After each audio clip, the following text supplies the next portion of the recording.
Boa noite, amigos do The Dealers. Mais um episódio para você que vai ao ar toda semana às terças-feiras às 18 horas. Sempre com convidados muito queridos e especiais. Hoje não vai ser diferente, pelo contrário, temos muita história divertidíssima, interessante, bacana para contar. Mas aproveita aí também, dá seu like, manda para os amigos, para o grupo da família, de concessionárias, da fábrica, de todo mundo, das lojas, porque vale muito a pena escutar essa história que a gente vai contar. Eu estou aqui com o Rafa. Você mandou teu mini currículo? Pô, deixa eu pegar aqui, tá atrasado, pô. Eu estou com o Rafa Freire aqui.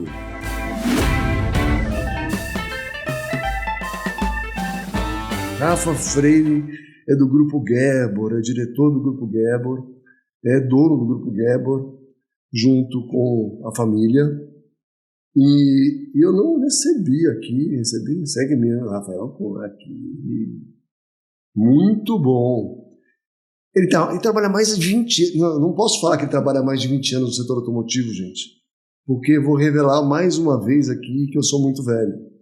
É engenheiro civil, que eu não sabia, e tem experiência nacional em missão técnica nos Estados Unidos, Japão, a gente vai falar sobre isso, e é apaixonado por gestão e desenvolvimento de equipes, casado há 12 anos e aluno orgulhoso da Pan American School of Bahia. Muito chique isso aqui, hein? Muito chique. Rafa, muito obrigado por ter vindo aqui. Eu sei que não é fácil vir de Salvador por um frio que está aqui hoje em dia. Então, é um prazer ter você aqui com a gente. Você sabe que eu tenho um carinho muito grande por você, teus irmãos, tua família, né? Porque a gente convive há muitos e muitos anos. Então, eu estou, assim, realizado de ter você aqui. Obrigado. É verdade. Que moral você está me dando logo nessa abertura aí, pô, não é pra tanto. Não, eu também sou muito grato do convite aí, cara. Fiquei orgulhoso, já vim assistindo aí o The Dealers, acompanhando. Já passaram alguns colegas, amigos, alguns até mais velhos, mais tempo no negócio, que a gente tem como referência aqui também. E aí recebi esse convite, falei, não, vamos fazer esse esforço. Aí, tu não vai saber, mas estamos gravando aqui 12 de junho, o Caporal me chama para vir Dia dos Namorados aqui. Eu não descobri ainda se ele quer ir jantar comigo hoje então, ou não. Eu vou ter até um perfume hoje para vir aqui, pô, gravar, falei, pô, Dia dos Namorados. Se for jantar, o pessoal do restaurante vai olhar assim, e falar assim, nossa. Do jeito que você tá chique aí, eu acho que... Muito bom. Não, mas obrigado pelo convite, estou lisonjeado aqui de participar do The Dealers. Muito obrigado. Bom, nós temos que começar a nossa história, eu acho que pelo seu avô, não é verdade? Que era uma figura icônica, né, no setor automotivo, na Bahia, em Salvador especialmente, e temos muitas histórias para contar. Eu vou começar contando uma, porque a gente já vejo logo o estilo de seu Alexandre. Um dia eu cheguei na Revisa, nossa concessionária Ford. Isso, para fazer um trabalho da Mega Dealer, tal, depois você vai contar o resto. E dou de cara com o seu Alexandre. Aí eu falo, seu Alexandre, como é que vai? Tudo bem? Bom dia. Ele olha para mim e fala assim, quem é você? Eu sou da Mega Dealer e tal. Mas não era teu sócio que devia ter vindo? Eu falei, era, ele não pôde vir, mas eu tô aqui. Ah, tá. Já que você tá aí mesmo, vai fazer seu trabalho aí, pronto. E foi assim que o impacto... Eu já conhecia esse Alexandre, que ele não lembrava de mim. E foi desse jeito que ele me recepcionou. Eu dei muita risada, porque eu já sabia do estilo dele. Né? E muito interessante. Mas conta aí. Diga. Uma figura trabalhador, realmente uma figura ímpar, né? Um cara que fundou tudo aí, nosso negócio. Meu avô começou essa vida empresarial dele... Você falou aí que não sabia que eu era engenheiro civil, mas meu avô era engenheiro civil. Sim, tinha construtora, né? E era como se fosse um profeta da engenharia. Todo mundo lá na família tinha que fazer pelo menos 2 primeiros anos de engenharia. Ele queria muito que cursasse, entendeu? Então começou como uma engenharia. A Gebor é de Guedes e Borges. Era um sócio que ele tinha, que era uma empresa construtora.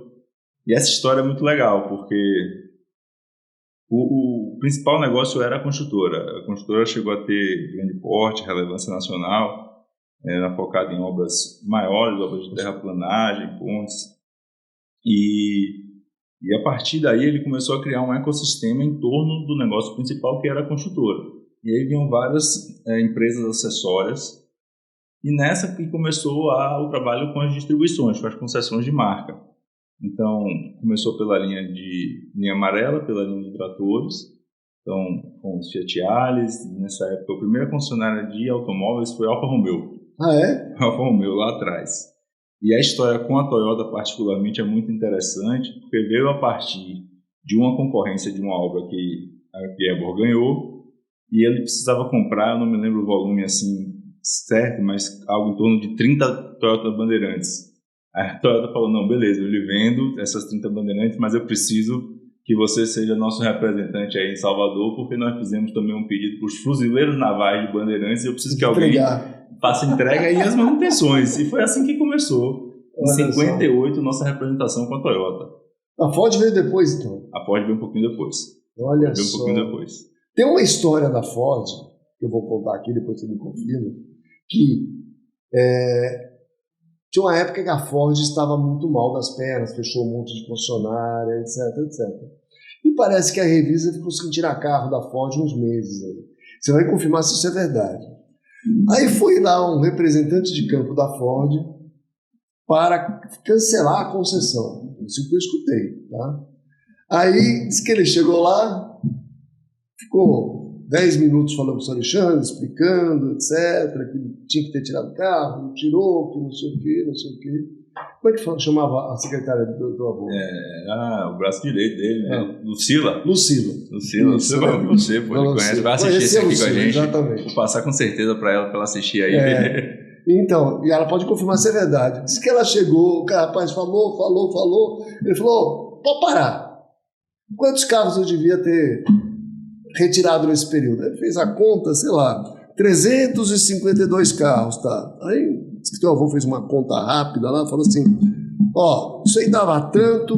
Dona Lucila, pode fazer o cheque ao rapaz, você pode ir embora, viu, meu filho? Faz o cheque aí pra ele e pode sumir daqui.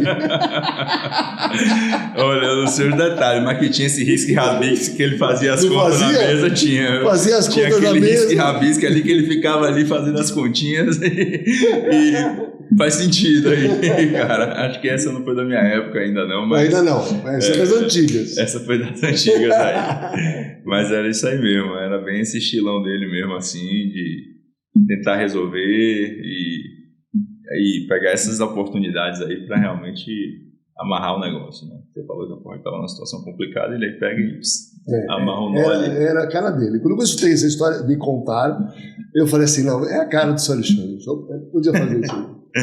Capaz, eu acho que essa tem umas que são lendas, mas essa eu acho que é verdade. Não, mas por exemplo, abrir a concessionária dos domingos que não podia. Essa foi verdade. Essa é verdade, essa não é lenda, né? Então, essa foi a confusão. Teu avô pagava multa todo domingo, não era? Hoje ainda é confuso lá na Bahia esse lance aí, mas como é que ele brigou forte. Hoje o sindicato só permite abrir 3 domingos ao ano, mas ele era, digamos assim, precursor dessa briga, né? Ele era o precursor. Aí, disse que era autuado todo domingo, ele pagava a multa, eu falei, mas vou abrir. Pirraçando, né? Era isso também, não? Dele, era capaz, isso aí também. Eu tenho mais umas 30 histórias para contar. Se você não contar nenhuma, eu vou ficar contando todas aqui. Não, essas histórias da concessionária são sempre muito boas. Ele era um cara realmente de honrar o que ele se comprometia, então se pegava na palavra. Tem uma muito legal que foi da venda do Camaro que ele tinha, pô. Não, essa eu não sei. Se pegava na palavra. Ele tinha um Camaro de 1970 que era a coisa mais linda, cara. Conversível, aquele com capota rígida e tal, então era uma joia. Ele aí ficou um tempo meio descuidado do carro, depois ele reformou o carro todo. Apareceu um senhor lá na Revisa dizendo que queria comprar o Camaro. Aí o cara fez uma proposta na época de acho que 20 mil reais, uma coisa assim. Ele fez, olha, aquele jeitão dele. Com o bigodinho, né? 20 mil reais. Se você me desse 20 mil dólares, eu encarava. Aí o cara na hora fez, tá aqui os 20 mil dólares. Ele aí se pegou pela palavra e vendeu. Depois ele ficou apaixonado. Porque o Camaro era uma joia mesmo. Só que ele falou, dei minha palavra. Disse, o cara que por 20 mil dólares ele vendia. O cara era um colecionador, tava louco pelo carro e pagou na hora. Ele aí vendeu o Camaro. E nós ficamos sem o Camaro. Nunca mais Camaro. Diz que quando ele viajava com a família toda e tudo mais, Naquela época não tinha internet, você era pequeno, mas eu me lembro Rodrigo também, ia para a recepção do hotel para esperar o fax. Tinha isso ou não? Exatamente. O que vinha no fax? Conta aí. Vinha os extratos bancários do dia, pô. Vinha os extratos do caixa, ele fazia conciliação bancária. E aí eu me lembro demais. Não podia estar na Europa, nos Estados Unidos. Ele parava de manhã, antes do passeio, ia, falava com Dona Cleonice, falava com as 3, 4 pessoas chaves assim do negócio. Me lembro demais naquele telefone orelhão ainda, assim, tipo, aí ele falando lá. E quase sempre tinha que ir na recepção buscar o fax. Buscar o fax. Como muda, né? Hoje no WhatsApp, no sistema, a gente tem tudo hoje na palma da mão. Aí eu vou avaliar, né? Poxa, isso muda muito. A gente fica até meio espantado, né? Como mudou, como o negócio muda e segue mudando. E conta mais um pouco da tua história. Quando você começou a trabalhar na concessionária? Como é que você... Eu comecei a trabalhar na concessionária em 2005, cara. Ainda na faculdade de engenharia, mas eu tive um linfoma quando garoto, quando tinha 18 anos, e aí logo depois que acabou esse tratamento, meu avô fez, não, vamos trabalhar, porque você já viu que a vida tá daqui para ali, meu filho, vamos embora que tem que trabalhar. E ele tinha essa educação no trabalho, tinha rígida, né? E no trabalho, sempre focada, pautada no trabalho, na produção. Então, e teu pai cuidava de construtora, né? Meu pai ficava na parte de construção, não, meu tio Alex ficou principalmente na parte de construção. Meu tio Alex, que era o filho dele. Meu pai era o genro, ele ficou muito tempo na parte de máquinas, entendeu? De máquinas. E meu primeiro emprego foi no Banco Capital, que era mais um desses negócios acessórios. Que tinha um banco da família, praticamente. Era um banco da família. Mas era aberto, tinha porta para rua, não tinha o banco? Tinha porta para rua, tinha cliente. Ou se eu quisesse abrir uma conta no banco, eu podia. Sim, tinha. E por conta dessas parceiras das engenharias, tinha muita conta de construtores, de fornecedores ali da área de engenharia que negociavam, tratavam com ele.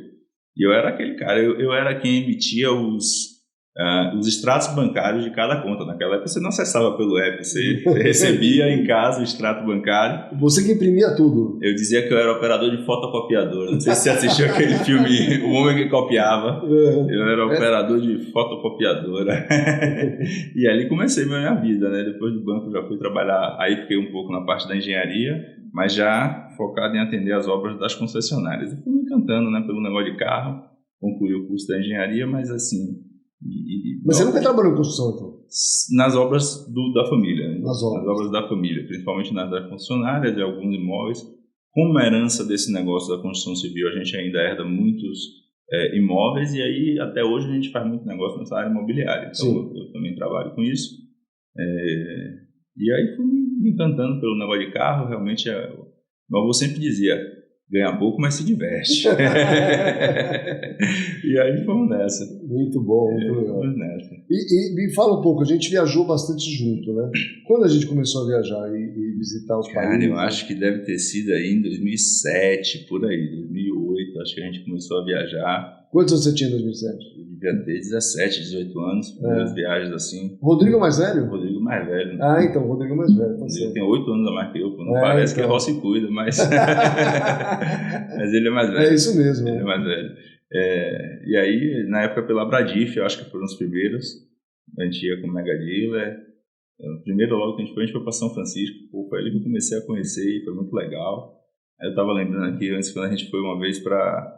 A gente tinha missões técnicas internacionais. E aí a gente foi para o NADA e a gente fez um roteiro lá pelos Estados Unidos com você.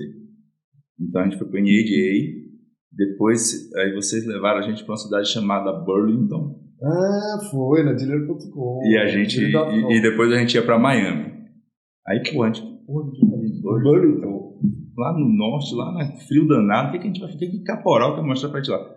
A gente pousou no aeroporto, cidade universitária, aquele clima legal, a gente já, isso aqui é massa, isso aqui vai ser jóia.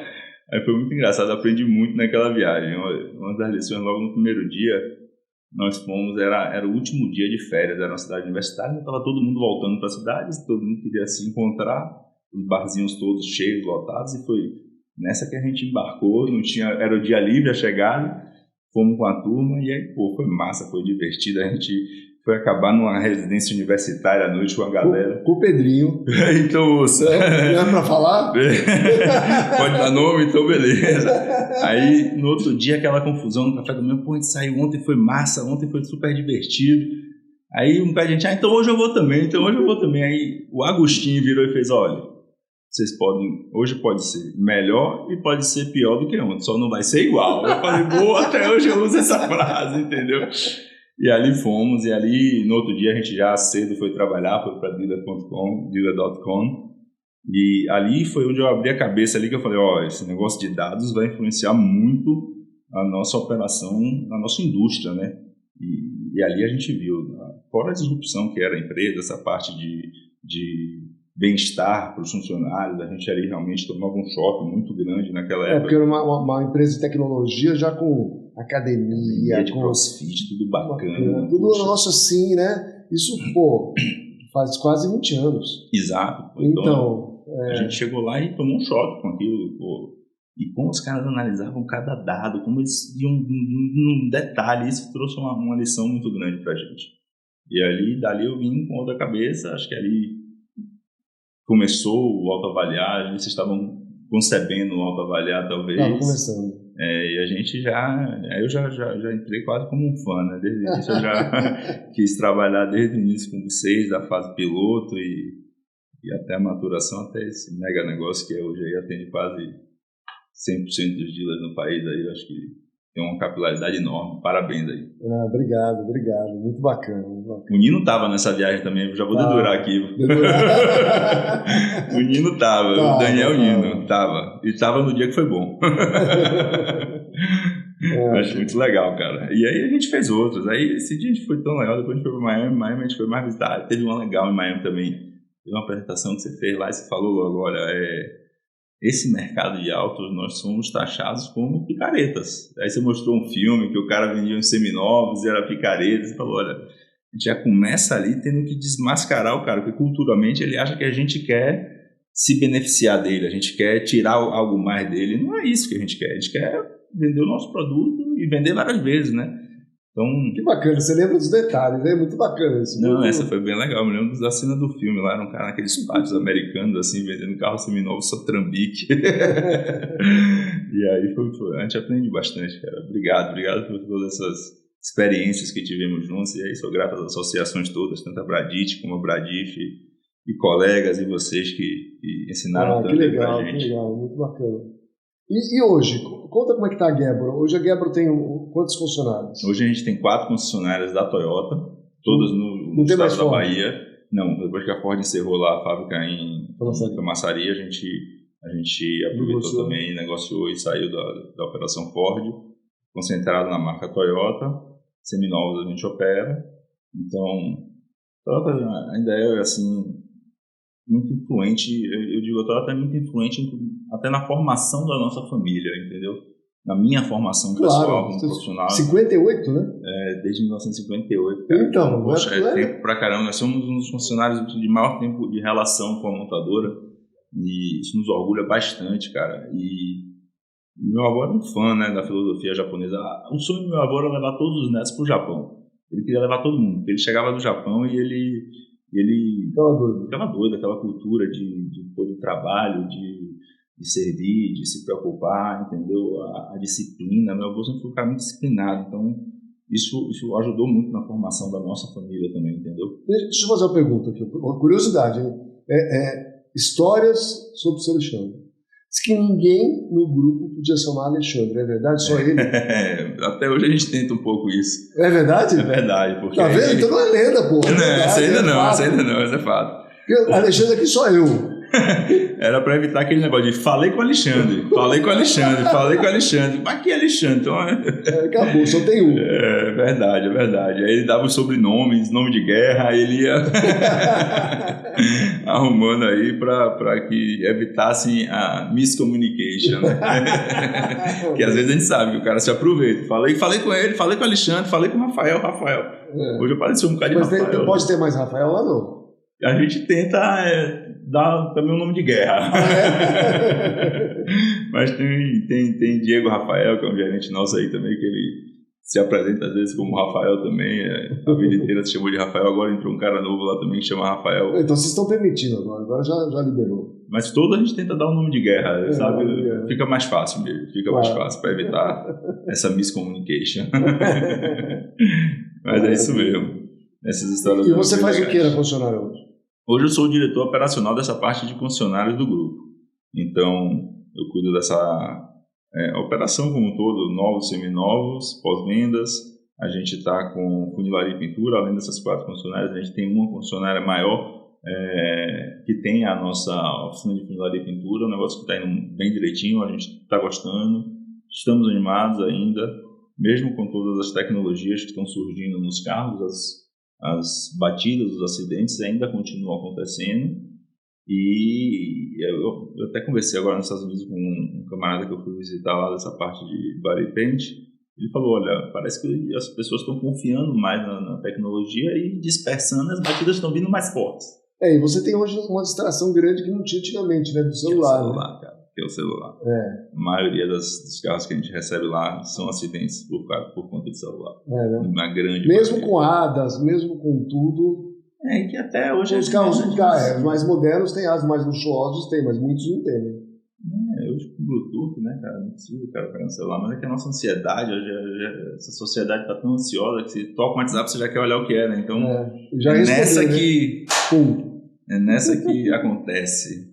Então, cuidado, se dirigir, não passe mensagem, não pega no celular. O melhor é deixar dentro de uma bolsa, de uma mochila, num lugar que você não vá ceder à tentação de pegar, né? Então, de fato. Então, eu estou lá nessa operação, estamos animados, está na fase legal, tem muito lançamento aí no futuro próximo, né? A marca está investindo bem aqui no Brasil. Esse projeto dela mais focado no híbrido, acho que faz muito sentido aqui para a região, entendeu? Aqui em São Paulo mesmo a gente vê como está desenvolvido e muito assertivo essa questão da eficiência, né? Da eficiência energética desses motores. E estamos confiando, né? Trabalhando, confiando nesse negócio aí, animado aí com o futuro da marca também. Eu vejo que a Toyota se blindou bastante e está sabendo pilotar bem essa invasão chinesa que está tendo, né? De certa forma, isso não afetou tanto os funcionários da Toyota, não, porque os carros continuam vendendo, né? Desde o início, a Toyota pivotou uma estratégia muito forte de proteção mesmo, né? De realmente, como você falou, se blindar. E muito boa essa comunicação, tanto com os funcionários, com o mercado, com os parceiros. Hoje a produção da Toyota está bem acertadinha em termos de oferta e demanda. Acho que essas movimentações que estão fazendo agora, estratégicas de fábrica, de produção, serão muito boas no futuro, mas não dá para dizer que não sente. O chinês influenciou muito, né, a indústria, né? Só na parte de vendas, mas até preço, velocidade, né? Então, mas isso, de certa forma, é bom também para a Toyota, porque ninguém se incomoda, né? Puxa, né? Bendito seja meu concorrente, né? Que nos desafia todo dia. E vocês não ficaram tentados em abrir nenhum chinês, por enquanto? A gente teve chinês, a gente teve a operação da Towner e Topic. Não, mas faz tempo, né? Mas ali, numa época difícil já, né? Uma ressaca de chinês ali que até hoje... Não superou. Que agora é outro momento, né? Agora é outro momento. Não, a gente avalia, conversa com algumas marcas e tal, mas a gente tem um plano muito focado na Toyota. E acho que a Toyota tem um plano também muito de desenvolvimento, a Gabor por estar junto dela e representando a marca com tanto respeito.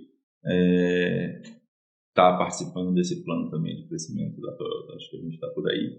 E buscando também hoje a cadeia de valores como um todo, né? O negócio não é mais só venda de carros e manutenções, é a cadeia de valor como um todo, que a Toyota está desenvolvendo vários produtinhos. É a operação da Quinto, é a operação do consórcio, a gente está indo direitinho também. O consórcio é um negócio que animou a gente aí nos últimos anos.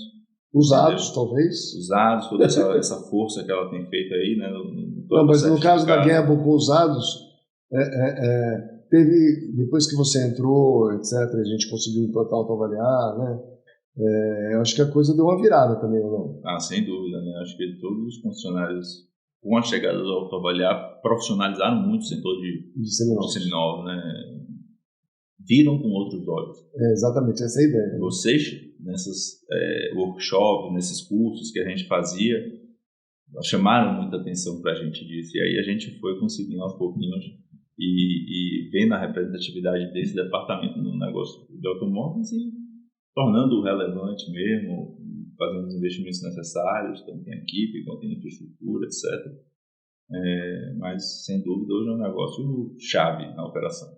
Muito legal. E veio ainda acontecendo, acho que é Kaizen, né? Aí mais uma filosofia japonesa, está sempre melhorando. Né? Sempre teve reunião com a Bruna, com o time lá do Autoavaliar, o pessoal sempre dando dicas, melhores práticas.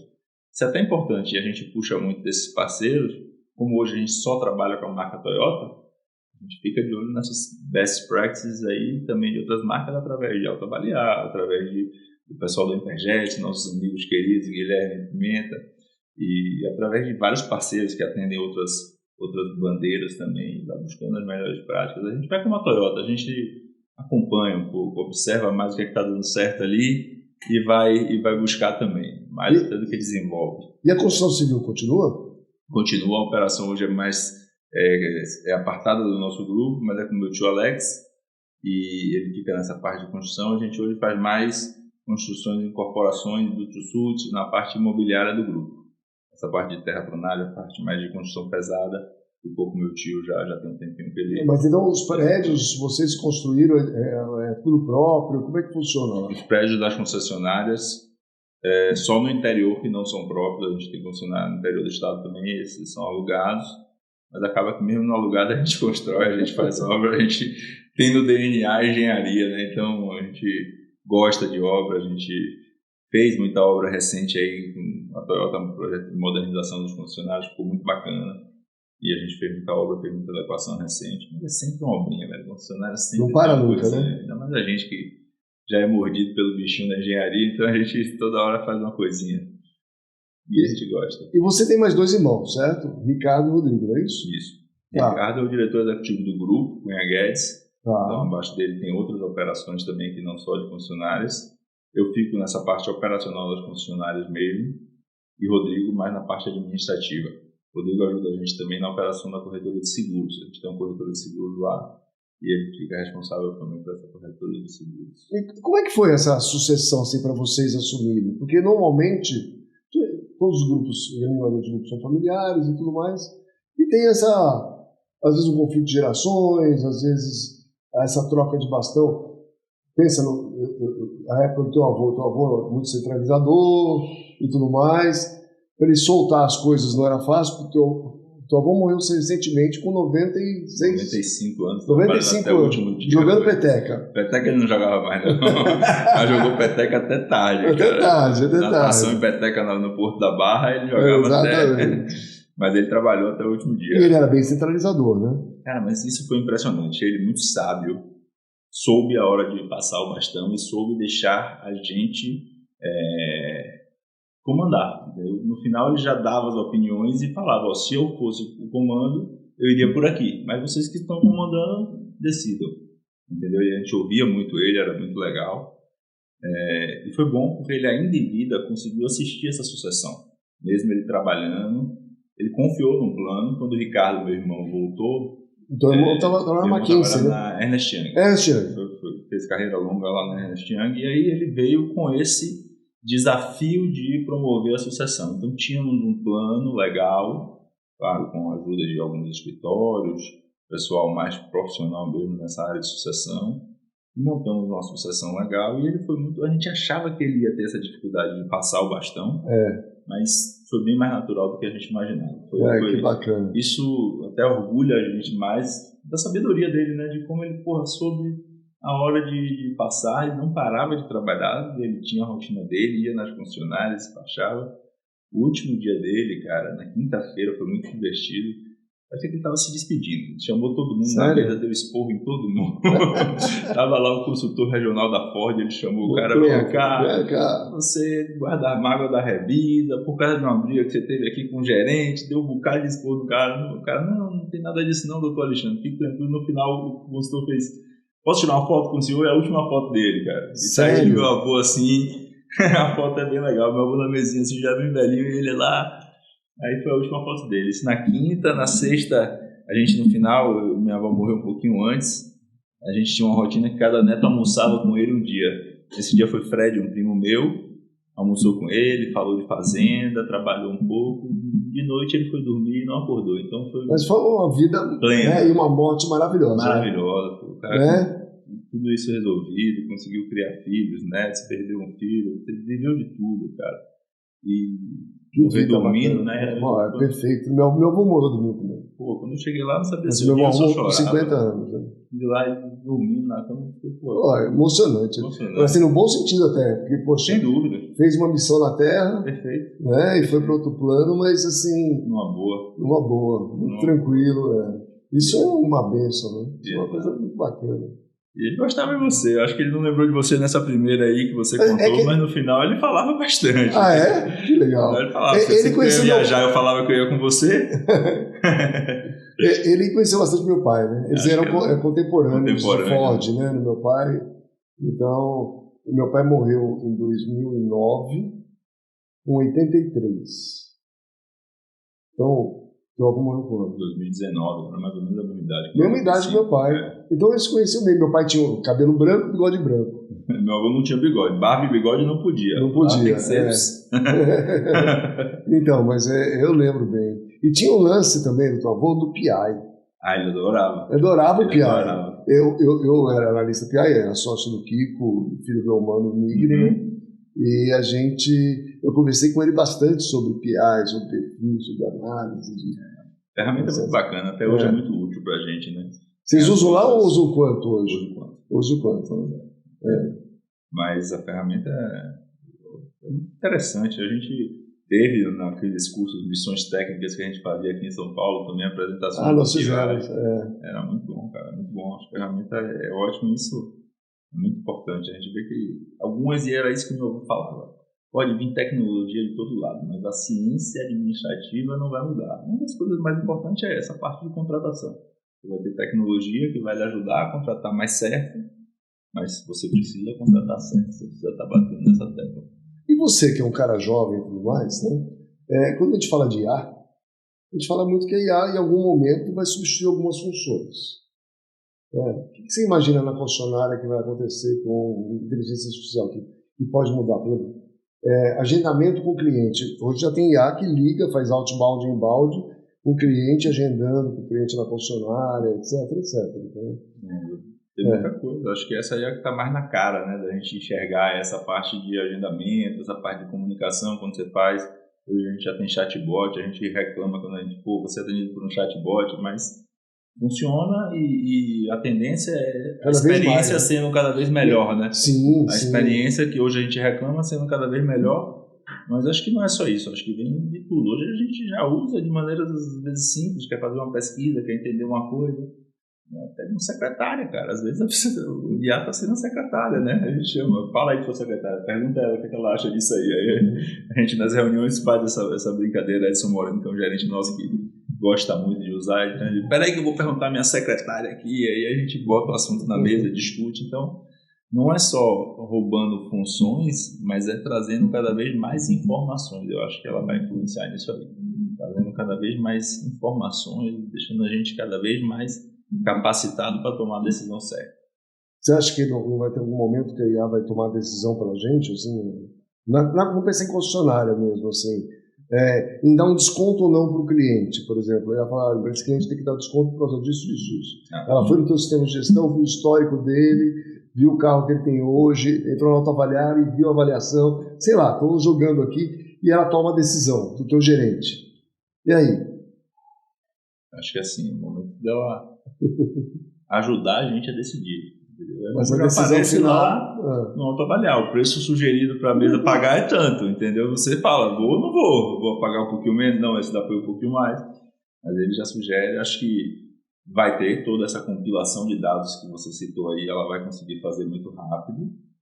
Agora eu faço uma analogia ao carro autônomo, entendeu? A gente sempre achou e ele seria o carro que estaria tomando as decisões pra gente. Vou virar à direita, vou fugir do trânsito, vou não sei o quê. E a gente vê que não chega, entendeu?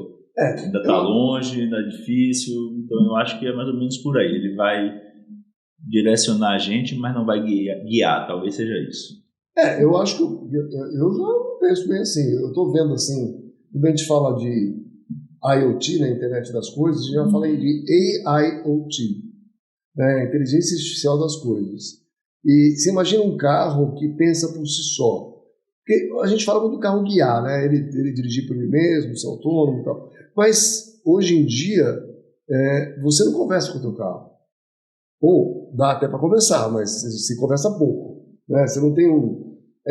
eu estou imaginando assim, que ele começa a sugerir para você tanto o caminho, quanto agendar um restaurante. Você fala assim, eu estou com vontade de comer comida italiana. É a secretária. Então, ele vai ser teu agente da secretária. E começar a fazer isso. Agora, vou piorar. E ele começa a dizer assim, olha, daqui para frente meu custo de manutenção vai ser muito alto, é melhor você trocar. Ou pelas parcelas que você pagou até agora, já tem um equity aqui positivo, e se você trocar o carro agora, você vai ter um saldo. Porque se a gente pensar, pega o telefone, o iPhone, todo ano sai um para tornar obsoleto o anterior, né? Sai um melhorzinho e torna o outro já obsoleto. Então, é assim, o carro, como internet das coisas e com inteligência, aos poucos você já tem há bastante tempo, por exemplo, toda a manutenção que foi feita na chave do carro. Né? BMW tinha isso há muito tempo atrás, etc. Então, cada vez mais os carros vão ficar mais inteligentes. E eu acho que vai ter um momento que ele vai chegar pra gente e falar assim, então vai trocar, por exemplo. Sim. Não sei. Acho que dá pra encarar. Eles vão estar conectados com... Vai chegar a oferta para você, como chega hoje em dia no seu iPhone, você citou. A oferta é customizada, então vai chegar essa oferta customizada. Até no multimídia. No multimídia ali, olha. E a própria montadora, às vezes, vendendo a gente, concessionária lá, olha. Aí ela dá para ganhar um dinheirinho, né? Porque para poder deixar entrar no meu multimídia e vender, tem que pedir uma autorização qualquer lá. E aí eu cobro por inserção ou alguma coisa assim, não sei. Porque você diz o usuário do carro vai ganhar um dinheiro com isso? Pode ser. Acho que sim, também faz sentido. Para ele ser bombardeado por propaganda o tempo todo. Ou ele vai ter que pagar uma assinatura para usar o multimídia sem propaganda. Sem propaganda. Sei lá, mas o carro eu acho que ele vai começar a pensar pela gente em muitas coisas, né?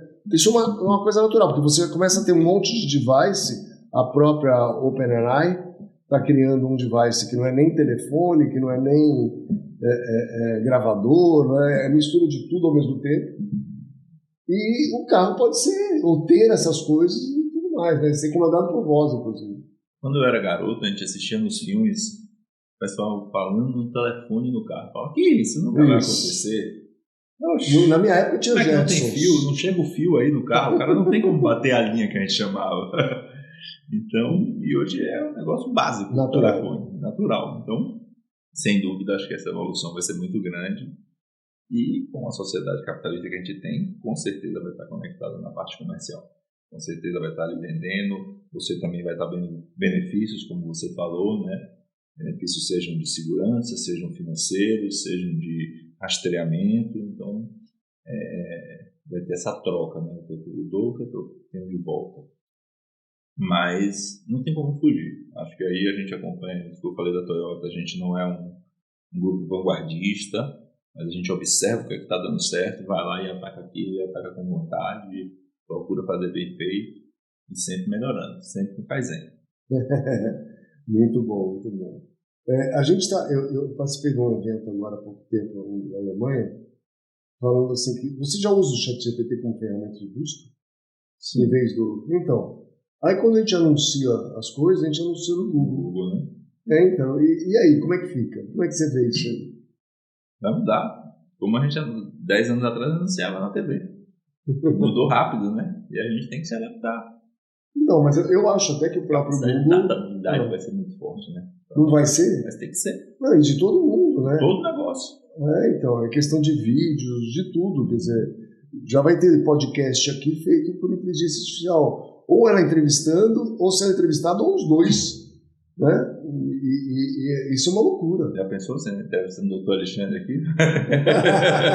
Você tem foto dele aí, não? Arrumo. E um áudio? Pô, isso é que eu faço aqui, vai acontecer. Hoje é possível, né? É verdade, né? A gente vê, cantou aí já cantando a propaganda que marcou da Volkswagen lá com a Maria Rita também. Então. Então, tá capaz. Acho que é isso. Vai mudar muito, as coisas continuam mudando e com muito mais velocidade. Acho que o chinês chega com essa velocidade também para fazer essas coisas, essas tecnologias, implementar no carro com muita velocidade e aí puxa toda a indústria para esse passo também. Né? É interessante, a gente sabe que o Japão, depois da Segunda Guerra, se inspirou nos carros americanos, né, para lançar os best-sellers de hoje.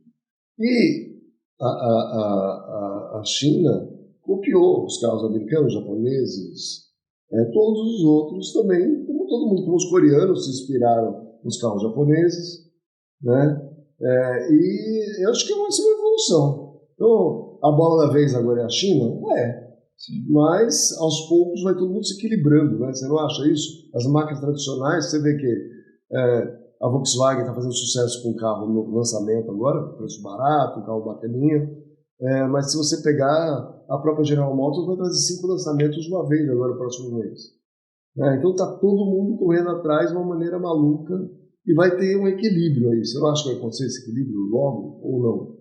Sim, acho que a gente está conversando, vai puxando, né? Os concorrentes vão indo atrás, não só da tecnologia, mas também dessa velocidade, dessa fatia de mercado, daquele nicho específico. Então, nesses 5 produtos tem um para cada nicho, as marcas estão começando a ter essa preocupação, né, de ter um line-up mais completo, não trabalhar só com picapes, ou só com carros pequenos, ou só com minivans. Então, cada um querendo buscar aí cada segmento para trabalhar.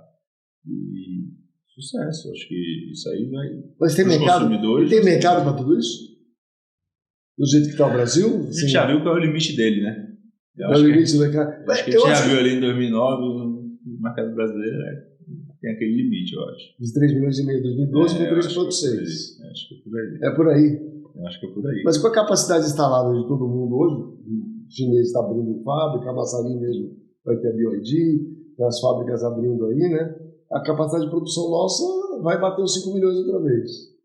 E seja, Mas não tem mercado. Vamos importar, vamos tirar daqui, vamos exportar, vamos parar com a importação, vamos exportar. Acho que esses investimentos são produtivos, são investimentos grandes, acho que é bom para o nosso país como um todo, né? Não quero que sobre carro, eu tinha um presidente da Toyota que falava, eu quero que sobre um carro. Então, um carro só, né? Mas a Toyota sabe bem equilibrar oferta e demanda, sim, né? Sim. Sabe bem, diferente de outras montadoras, porque mas estão olhando isso, estão olhando para cá e vendo essas melhores práticas e tentando copiar também, né? Quem? As outras marcas também tentam copiar. Mas quem quer ganhar mercado não pode ficar segurando o carro porque a demanda não está alta, né? Eu acho que o bacana da Toyota é que ela sempre viu a rede de distribuição e preservou a margem, de alguma forma. Sempre ela foi mais ou menos preservada. Ela sempre teve uma preocupação maior com a saúde do funcionário. Outras marcas são mais agressivas às vezes e tudo mais, e às vezes quem sofre é o funcionário, né? Então, sempre teve essa preocupação. Ela entende que a rede é a força dela, né? Ela sempre fala, essa rede é minha força. Então, acho que pra gente é um desafio. É bom de viver desafios, né? Acho que vai equilibrar um momento. Tem espaço para todo mundo? Não tem. Vão ter vários que vão morrer, que não vão nadar e vão morrer na praia. Tem que ter um bom plano e uma boa execução. Não basta um bom plano e chegar aqui e fazer acontecer de qualquer jeito. Tem que ter uma boa execução para que seja sustentável o negócio, né? Não adianta ele querer também só bom para a montadora, bom só para o concessionário, bom só para o consumidor. Tem que achar essa equação que seja bom para todo mundo, que o negócio é próspero. Mas se você pensar bem, assim, tem o caso... Hoje a produção é o seguinte, eu fabrico, importo, tenho um estoque aqui, então eu transfiro o estoque para o concessionário e ele vende lá, ou na tabela, ou com desconto, para o consumidor final. E algumas marcas hoje têm uma produção mais puxada, né, que às vezes tem questão de nota fiscal, manda nota, troca nota, etc., mas eu não tenho esse volume todo no concessionário esperando o cliente aparecer. Conforme vai vendendo, a fábrica vai atendendo e vai entregando, né? Eu não sei ainda, porque seria quase um modelo de agência, mas com uma concessão, né? Porque tem o modelo concessionário permanece no Brasil. Como é que você vê isso? Acho que é difícil o modelo de agência pegar aqui como uma forma geral, não só pela lei, Renato Ferrari, essa parte legal, acho que a lei tem seus balanços, né? A gente sabe que tem logo para derrubar, tem logo para segurar, então fica essa situação aí meio quebra de braço, mas acho que está muito aculturado. Hoje em dia me preocupa essa questão da figura do distribuidor. Eu já vi outros negócios que não são de automóveis que o distribuidor foi eliminado. É muito fácil o produtor chegar no consumidor. Então cada dia você fica mais difícil. Mas a gente, eu falei, não é mais só vendedor de carro e de serviço. Então, a gente está procurando vender uma cadeia de valores, novos produtos na prateleira, e essa capacidade de adaptabilidade. Mas vamos pegar veículo por assinatura, né? Eu não sei direitinho do que é operação na Quinto, você vai poder me explicar melhor. Mas isso é uma venda na tabela da montadora para o consumidor final, a qual o concessionário faz a entrega. É assim? Não, no programa da Quinto é uma venda direta da Toyota para a Quinto, e a Quinto aluga esse carro para o consumidor final. Tá. Mas a Quinto de quem é? A Quinto é um joint venture no Japão de algumas empresas. Não, mas não é da concessionária, certo? Não é da concessionária. Então. A concessionária presta um serviço para a Quinto. E a Quinto, então, e aí ela paga uma comissão para você entregar o carro. Paga uma comissão, a gente paga o contrato, tem as manutenções. Mas é um contato direto, entre aspas, a Quinto é a Toyota, mas é a representante da Toyota. É um contato direto entre o fabricante e o consumidor final, dando um pulinho na concessionária, ou não? A gente participa ainda. A gente participa, porque a gente faz a entrega, a gente tem essa relação do corpo a corpo com o consumidor final. Então, acho que o modelo ainda não está muito legal na parte de rentabilidade, mas é mais um produto, entendeu? A gente enxerga que é mais um produto, e mais uma vez, a gente se transformando não só numa revenda de produtos, mas numa revenda de serviços. E a gente vai oferecer vários tipos de serviços financeiros, serviços de proteção, serviços de mobilidade, e por aí, acho que é o programa. Quanto é que a Quinto representa hoje, do volume de vendas, mais ou menos? Vamos complicar com essa informação aí, que os executivos da Quinta aí, meus amigos, vão não gostar. Mas quanto você acha que a assinatura representa? É pouco. Hoje, assim, 10%, 15%? No programa de avaliação da Toyota, aquele Dealer Evolution, agora chamou a Toyota, diz que tem que ter quanto? É mais ou menos 10% a quantidade de pontos da Quinta. Mas a gente reclama porque ela não representa nem metade disso no volume de negócios. Então, porque eu vou pensar no lado, esquece um pouco o montador e aqui, vou pensar no final. O que vale a pena alugar o carro? O que vale a pena fazer uma assinatura de um carro? Muita gente faz a conta, né, do financiamento, reverso de assinatura, aí você tem as despesas de manutenção, mais licenciamento, seguro, essas coisas, né? E vê que a assinatura funciona. E os teus clientes, vamos pensar assim, quem é que está mais assinando ou quem está mais comprando?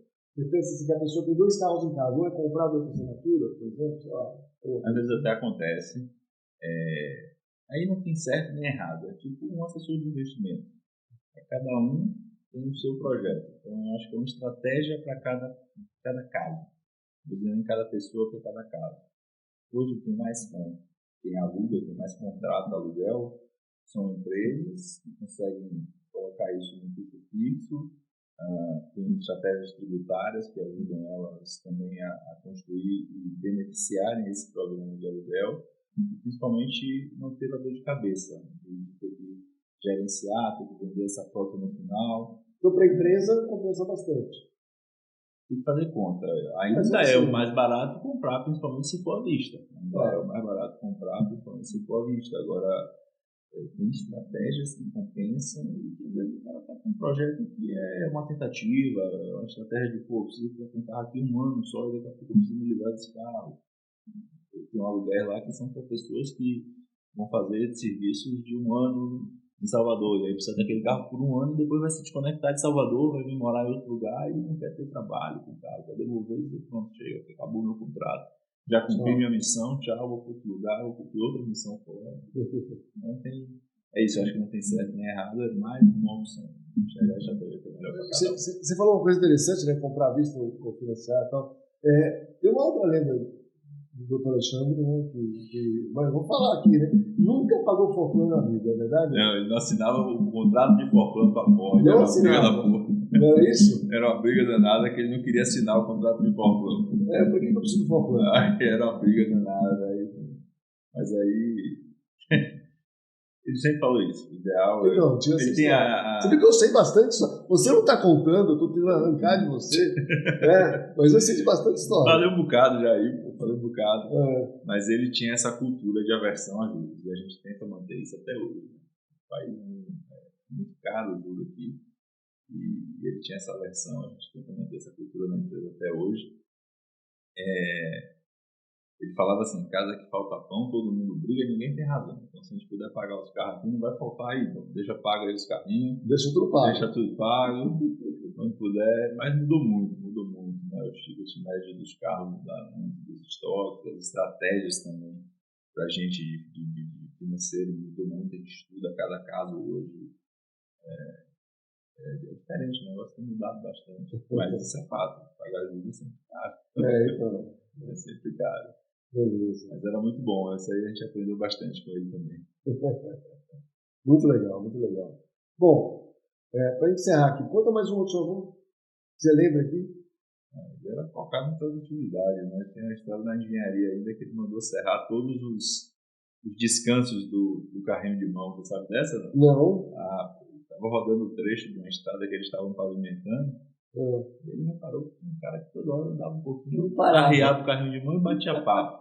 Aí chegava mais adiante, arriava o carrinho de mão e batia papo. Ele já tem uma ideia como é que esse cara não vai parar. Mandou serrar todos os descansos. Aí o cara não tinha como apoiar o carrinho de mão. Aí ele ia até o destino final, resolvia e depois ele voltava para conversar. Sensacional. Então, era foco na produtividade, irmão. Muito bom, muito bom. Esse era o Dr. Alexandre. Esse era o cara. Bom, sensacional. Muito obrigado por ter vindo. Eu tenho um presente aqui para você. Que é isso. Deixa eu pegar aqui, ó. E para você, e tem um para o Rodrigo também. Pode eu fiquei devendo um vinho ele. para ele. Você vai levar. Você e ele compartilhavam uma adega aí que eu tô sabendo. Lá nos Estados Unidos. Vocês compartilhavam uma adega boa. Obrigado. Valeu.